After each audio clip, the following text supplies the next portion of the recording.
macan Asia, betul. Dan mati-matian kita dukung 2019. Apakah benar-benar dia macan Asia? Ternyata dia kucing meong. Betul. Ternyata kucing. Kucing takut sama tikus.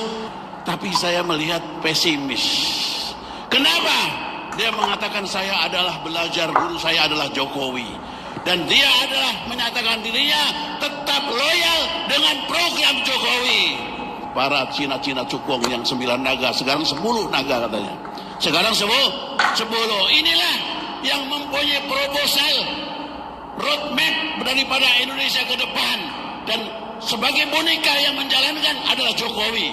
Ketika Jokowi tidak cukup waktunya, ternyata belum sempurna penjajahannya, cari boneka lain, ternyata bonekanya adalah Prabowo. Anda lihat kan?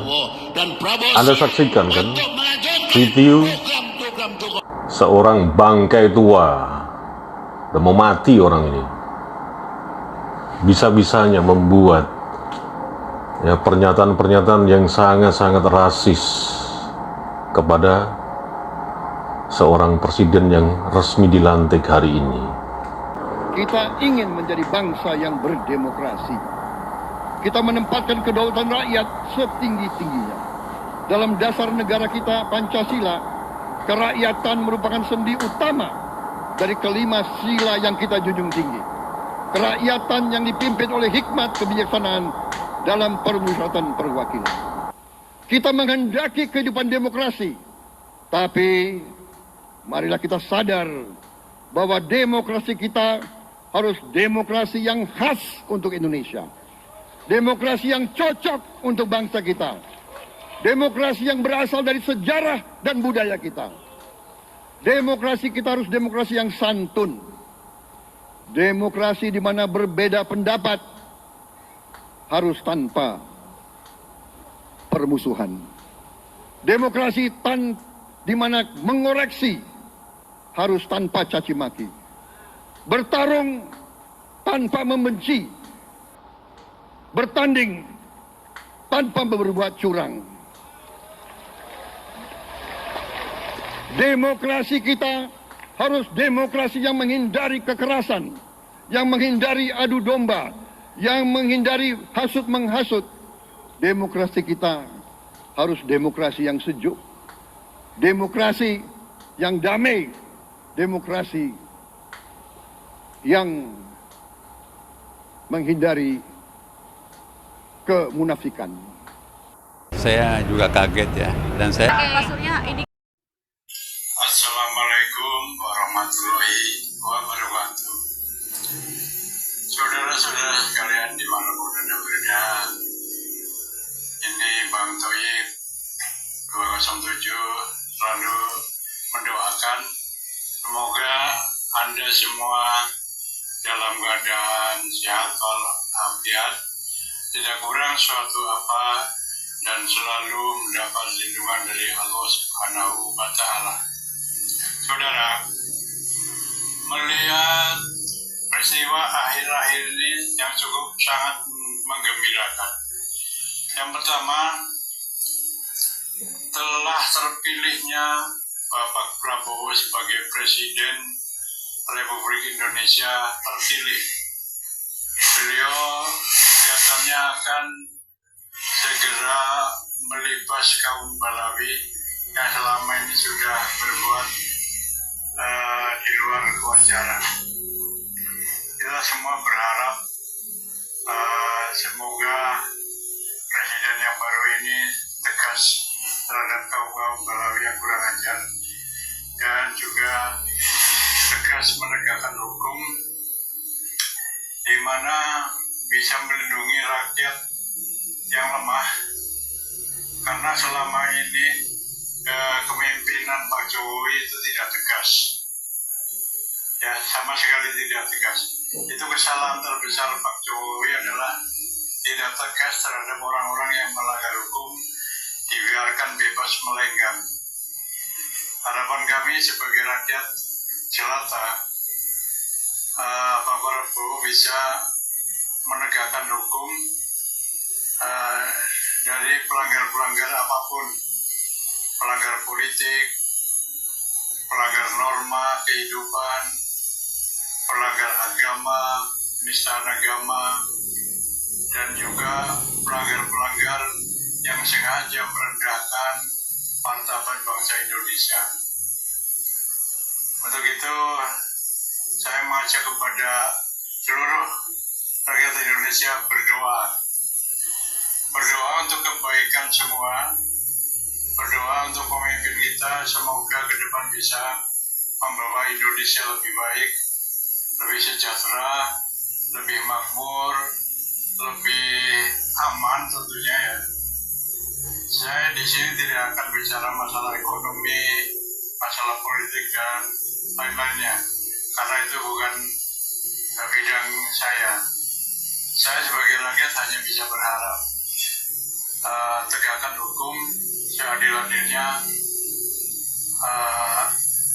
penjarakan orang-orang yang melanggar hukum, jangan dibiarkan seolah-olah Indonesia tidak ada hukum. Aparat kepolisian juga harus bangkit, jangan seperti kemarin-kemarin waktu di Pak Jokowi. Jangankan bertindak ya, melihat orang melanggar hukum, dilaporin saja seperti ogah melanjutkan kasusnya. Ini jangan dibantah. Ini udah sering masyarakat melaporkan si A telah berbuat ini, hasilnya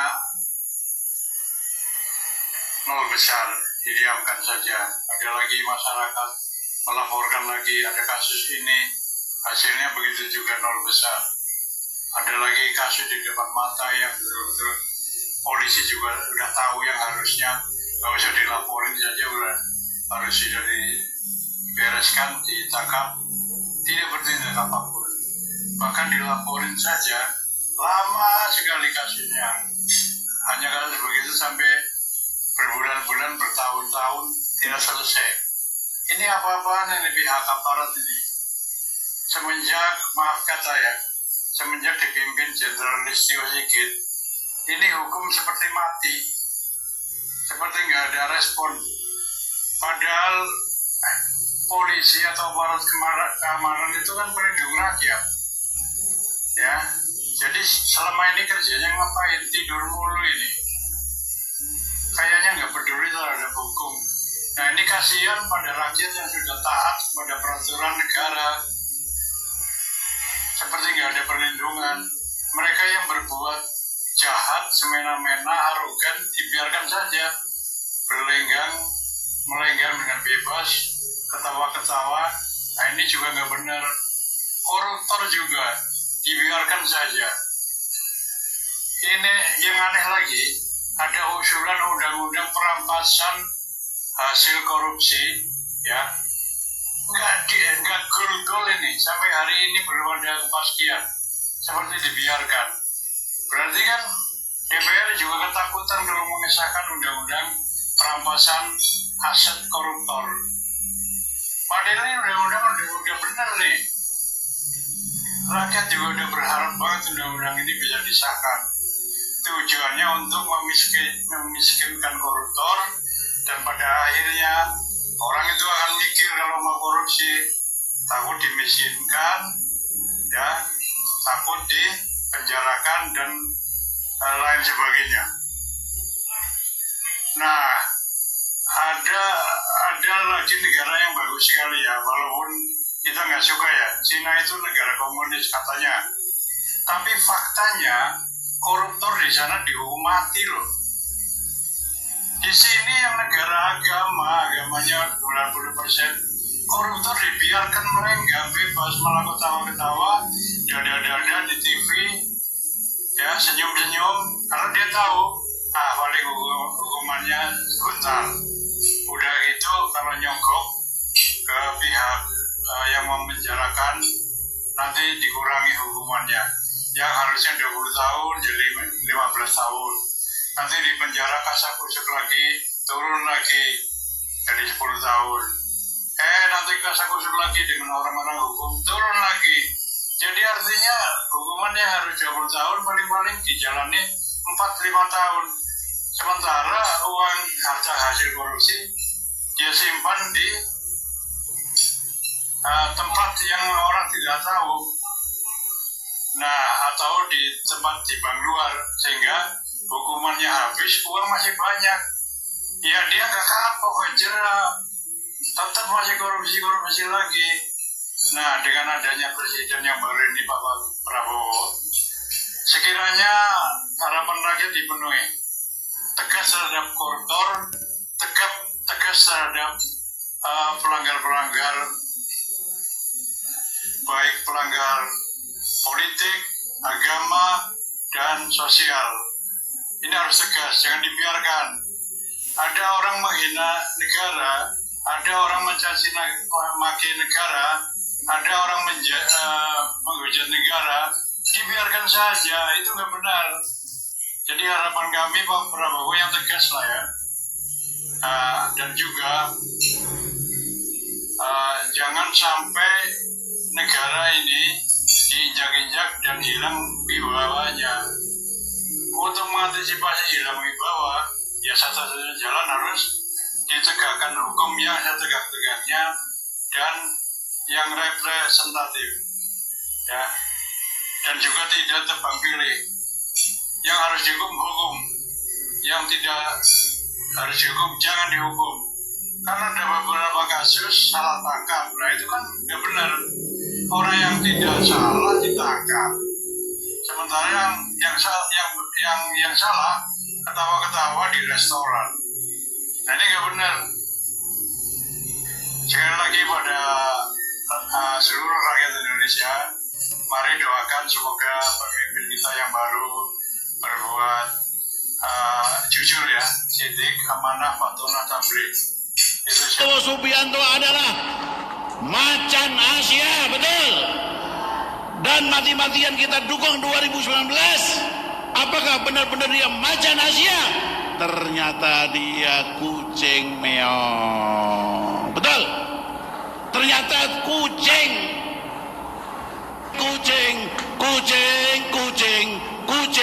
takut sama tikus.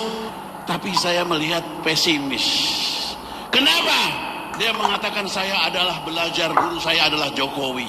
Dan dia adalah menyatakan dirinya tetap loyal dengan program Jokowi. Para Cina-Cina cukong yang 9 naga, sekarang 10 naga katanya. Sekarang 10. Inilah yang mempunyai proposal roadmap daripada Indonesia ke depan. Dan sebagai boneka yang menjalankan adalah Jokowi. Ketika Jokowi tidak cukup waktunya, ternyata belum sempurna penjajahannya, cari boneka lain, ternyata bonekanya adalah Prabowo. Anda lihat kan? Dan Prabowo Anda saksikan kan? untuk melanjutkan Video program Jokowi. seorang bangkai tua, udah mau mati orang ini, bisa-bisanya membuat ya pernyataan-pernyataan yang sangat-sangat rasis kepada seorang presiden yang resmi dilantik hari ini. Makanya saya sependapat dengan video atau VT, cuplikan atau potongan dari pidato Presiden Prabowo hari ini, bahwa tradisi kebudayaan ya, bangsa Indonesia ini harus terus dilestarikan, menjadi basic ya, berperilaku. Contoh sebagai sebuah pendapat atau mengutarakan pendapat dengan alam demokrasi ini, tapi tidak kehilangan budayanya sendiri, tidak caci maki,